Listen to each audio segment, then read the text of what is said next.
اور دونوں دروازے کی طرف بھاگے، آگے یوسف، پیچھے زلیخا، اور عورت نے ان کا کرتا پیچھے سے پکڑ کر جو کھینچا تو پھاڑ ڈالا، اور دونوں کو دروازے کے پاس عورت کا خاوند مل گیا۔ تو عورت بولی کہ جو شخص تمہاری بیوی کے ساتھ برا ارادہ کرے، اس کی اس کے سوا کیا سزا ہے کہ یا تو قید کیا جائے یا اسے دکھ کا عذاب دیا جائے۔ یوسف نے کہا، اسی نے مجھ کو اپنی طرف مائل کرنا چاہا تھا، اور اس کے خاندان میں سے ایک گواہ نے گواہی دی کہ اگر اس کا کرتا آگے سے پھٹا ہو تو یہ سچی اور یوسف جھوٹا ہے، اور اگر کرتا پیچھے سے پھٹا ہو تو یہ جھوٹی اور وہ سچا ہے۔ سو جب اس کا کرتا دیکھا تو پیچھے سے پھٹا تھا، تب اس نے زلیخا سے کہا کہ یہ تمہارا ہی فریب ہے، اور کچھ شک نہیں کہ تم عورتوں کے فریب بڑے بھاری ہوتے ہیں۔ یوسف، اس بات کا خیال نہ کر، اور زلیخا تو اپنے گناہ کی بخشش مانگ، بے شک خطا تیری ہی ہے۔ اور شہر میں عورتیں گفتگویں کرنے لگیں کہ عزیز کی بیوی اپنے غلام کو اپنی طرف مائل کرنا چاہتی ہے، اور اس کی محبت اس کے دل میں گھر کر گئی ہے، ہم دیکھتی ہیں کہ وہ کھلی گمراہی میں ہے۔ پھر جب زلیخا نے ان عورتوں کی گفتگو جو حقیقت میں دیدار یوسف کے لیے ایک چال تھی سنی، تو ان کے پاس دعوت کا پیغام بھیجا اور ان کے لیے ایک محفل مرتب کی، اور پھل تراشنے کے لیے ہر ایک کو ایک ایک چھری دی،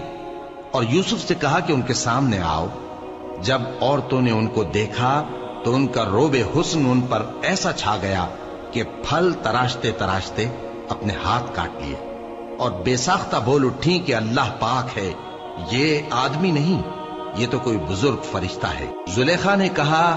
تو یہ وہی ہے جس کے بارے میں تم مجھے تانے دیتی تھی، اور بے شک میں نے اس کو اپنی طرف مائل کرنا چاہا، مگر یہ بچا رہا، اور اگر یہ وہ کام نہ کرے گا جو میں اسے کہتی ہوں تو قید کر دیا جائے گا اور ذلیل ہوگا۔ یوسف نے دعا کی کہ پروردگار، جس کام کی طرف یہ مجھے بلاتی ہیں اس کی نسبت مجھے قید پسند ہے، اور اگر تو مجھ سے ان کے فریب کو نہ ہٹائے گا تو میں ان کی طرف مائل ہو جاؤں گا اور نادانوں میں سے ہو جاؤں گا۔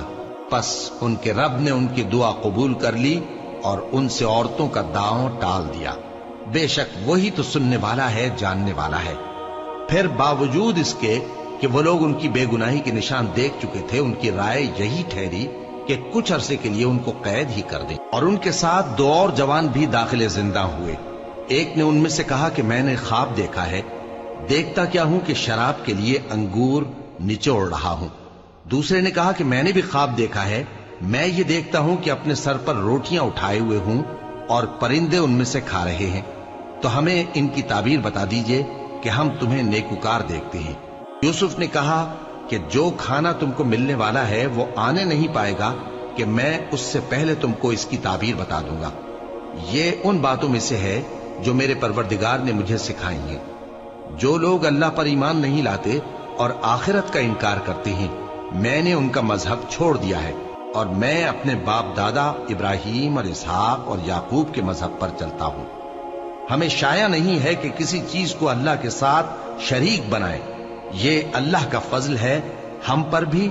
اور لوگوں پر بھی، لیکن اکثر لوگ شکر نہیں کرتے۔ اے میرے قید خانے کے رفیقو، بھلا کئی جدا جدا آقا اچھے یا اللہ جو اکیلا ہے سب پر غالب ہے؟ جن چیزوں کی تم اللہ کے سوا پرستش کرتے ہو وہ صرف نام ہی نام ہے جو تم نے اور تمہارے باپ دادا نے رکھ لیے ہیں، اللہ نے ان کی کوئی سند نازل نہیں کی۔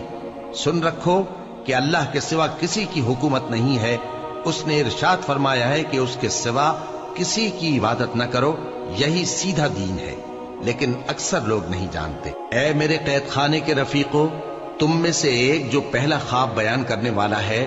وہ تو اپنے آقا کو شراب پلایا کرے گا، اور جو دوسرا ہے وہ سولی دیا جائے گا، اور پرندے اس کا سر نوچ کھائیں گے۔ جو بات تم مجھ سے پوچھتے تھے وہ فیصل ہو چکی ہے، اور ان دونوں میں سے جس کی نسبت یوسف نے خیال کیا کہ وہ رہائی پا جائے گا، اس سے کہا کہ اپنے آقا سے میرا ذکر بھی کر دینا۔ پھر شیطان نے اسے ان کا اپنے آقا سے ذکر کرنا بھلا دیا، اور یوسف کئی برس قید خانے ہی میں رہے۔